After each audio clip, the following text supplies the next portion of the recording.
سر صاحب.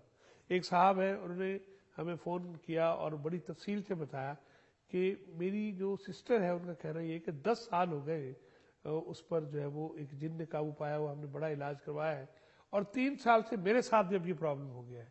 تو ایک تو یہ یہاں پر کیا ایک فرد سے دوسرے فرد کے ساتھ یہ پرابلم, اور دوسرا وہ صاف ظاہر کی علاج چاہ رہے ہیں کہ مجھے بتایا جائے. اور ناظرین ایک بات میں آپ کی خدمت میں عرض کرتا چلا جاؤں, صاف ظاہر ہے ہمارے پاس نمبر بھی آتے ہیں, فون اطلاع نام سب کچھ آ جاتا ہے, لیکن اخلاقیات بنیادی یہ ہے کہ ہم ان کا تذکرہ یہاں پر نہ کریں.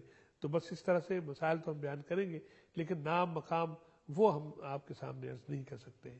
جی مولانا. ایسے بیسیوں کیسز ہیں جو ہمارے پاس ہیں جی کہ لوگ ایک لمبے عرصے سے اس معاملے میں الجھے ہوئے ہیں. جی جس طرح بھی آپ نے ذکر کیا کہ کوئی خاتون ہے جسے عرصہ 20 سال سے شاید آپ نے جی 10 سال تک 10 سال سے 10 سال ہو گئے. تو ایسے کئی ہیں جو اس سے زیادہ سال سے بھی ہوں گے. اور دوسرا سوال آپ کا کہ اس کے بھائی کو 3 سال سے جی بھی یہ مسئلہ یہ ہو رہا پرابلم ہوا جنہوں نے بتایا ہمیں. ویسے جہاں تک میرا نالج ہے جی میں اسے چھوت کی بیماری کہتا ہوں. میں کہنے لگا تھا, آپ نے بات تو لے لی کہ یہ متعدی امراض جو ہوتے ہیں ایک سے دوسرے کی طرف جو لگ جاتے ہیں. لیکن یہ ہر آدمی کو دوسرے آدمی سے نہیں لگ سکتی. جی ٹھیک. گھر کے افراد کو گھر کے افراد سے لگ سکتی. والدہ بیمار ہے, جی اس سے اس کا بیٹا اس کی بیٹی متاثر ہو سکتی ہے. جی ٹھیک. گھر میں بہن بیمار ہے, اس سے اس کا بھائی ہو سکتا ہے. جی ٹھیک. ویسے ایک بندہ بیمار ہے, راستے جا رہا ہے, تو اس کی بیماری دوسرے کو نہیں لگ سکتی. جی ٹھیک. جو لوگ مسلسل اکٹھے ہیں, نشست و برخاست, کھانا پینا تمام معاملات اکٹھے, وہاں پر امکان ہے ان کی بیماری آپس میں ایک دوسرے سے شیئر ہو سکتی ہے. جی. تو گزشتہ روز بلکہ گزشتہ دنوں میں ذکر کر رہا تھا کہ میں رحیم یار خان صادق آباد میں ایک مریض میرے پاس لایا گیا. وہاں آپ ہفتے میں ایک دفعہ مہینے میں ایک دفعہ جامعہ ابی ہریرہ میں. جی ٹھیک. تو اس خاتون کو لایا گیا جو پاگلوں کی طرح حرکتیں کر رہی تھی. جی. یعنی دیکھنے والا اسے پاگل کا نام ہی دے رہا تھا. جی ٹھیک. تو میرے پاس لایا گیا, میں نے اسے چیک اپ کیا, دیکھا تو مجھے لگا کہ اس پہ کوئی جن ہے جو اسے تنگ کر رہا ہے. جی ٹھیک. وہ کیفیات سے اندازہ ہو رہا تھا, اور ساتھ وہ اپنی زبان سے مرد کی آواز میں کہہ رہا تھا کہ میں نہیں چھوڑوں گا, میں نہیں چھوڑوں گا, تسی جو کرنا ہے کر لو, اچھا کتنے مارو گے اسی اور آ جاواں گے. اچھا. یعنی اس طرح کے وہ الفاظ بول رہی تھی مرد کی آواز میں. جی ٹھیک. تو میں نے اس پہ محنت کی. جی.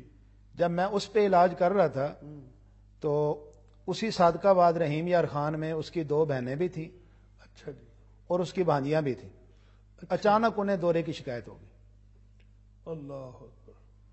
جب انہیں دورے کی شکایت ہوئی تو انہوں نے کہا جی آپ نے ادھر کیا, یہ تو بیماری ہمارے پورے فیملی میں پھیل گئی ہے. ٹھیک ہے. پھر میں نے ان سب کا علاج کیا. وہ انتقاماً دائرہ بڑھا دیا انہوں نے اس مریضہ کو میں نے چھوڑ دیا. جی ٹھیک. کیونکہ علاج میں جو سب سے پرانی مریض ہے اسے نہیں چھیڑا جاتا. کرونک ڈاکٹر صاحب جو کھول چکے ہوتے ہیں پیشنٹ, ان کی بجائے جو ابتدائی نوعیت کے وہ پنجابی میں کہتے ہیں نا موڈ نپو. ہاں بالکل ٹھیک. تو میں نے وہ بانجیوں کا اس کی کا علاج کیا. پھر اس کی ایک اور بتیجی تھی یا بانجی تھی, اس کا علاج کیا. ایک اور اس کی بہن تھی جو اس سے بڑی تھی, اس کا علاج کیا. جی ٹھیک. تو وہ یہاں پہ لے گیا تو الحمدللہ ان کا علاج کمپلیٹ ہوا, اللہ نے اسے ٹھیک کر دی. جو اس کے گھر والے تھے وہ اسے پاگل بنا رہے تھے, لیکن الحمدللہ علاج سے جو بات ذکر کرنی تھی کہ فیملی کے لوگوں میں یہ بیماری ٹرانسفر ہو سکتا ہے. ٹھیک.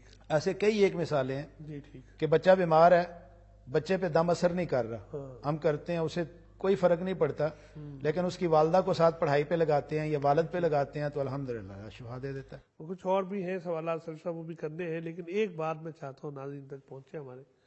یہ ڈاکٹر صاحب آپ نے جو بتایا, اعوذ باللہ من الشیطان الرجیم, پناہ مانگتا ہوں میں اللہ کی شیطان مردود سے. بسم اللہ الرحمن الرحیم, شروع اللہ کا نام لے کر جو بڑا مہربان نہایت رحم والا ہے.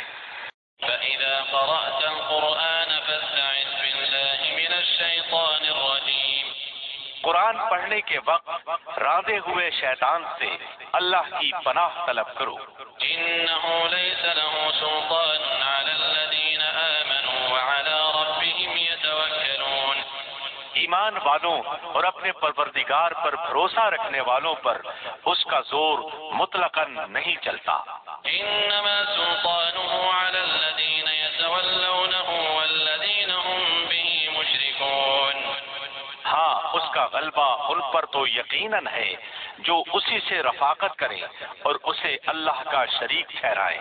وَأَلْقِ مَا فِي يَمِينِكَ تَلْقَفْ مَا صَنَعُوا إِنَّمَا صَنَعُوا كَيْدُ سَاحِرٍ وَلَا يُفْلِحُ السَّاحِرُ حَيْثُ أَتَىٰ۔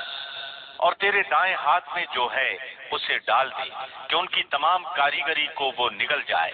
انہوں نے جو کچھ بنایا ہے یہ صرف جادوگروں کے کرتب ہیں، اور جادوگر کہیں سے بھی آئے کامیاب نہیں ہوتا۔ ربنا تقبل منا انك انت السميع العليم۔ اے ہمارے پروردگار، ہم سے یہ خدمت قبول فرما، بے شک تو سننے والا ہے، جاننے والا ہے۔ ربنا واجعلنا مسلمين لك ومن ذريتنا أمة مسلمة لك وأرنا مناسكنا وتب علينا إنك أنت التواب الرحيم۔ اے ہمارے رب، ہمیں اپنا فرما بردار بنا لے اور ہماری اولاد میں سے بھی ایک جماعت کو اپنا اطاعت گزار رکھ، اور ہمیں اپنی عبادتیں سکھا اور ہماری توبہ قبول فرما۔ تو ہی توبہ قبول فرمانے والا اور رحم و کرم کرنے والا ہے۔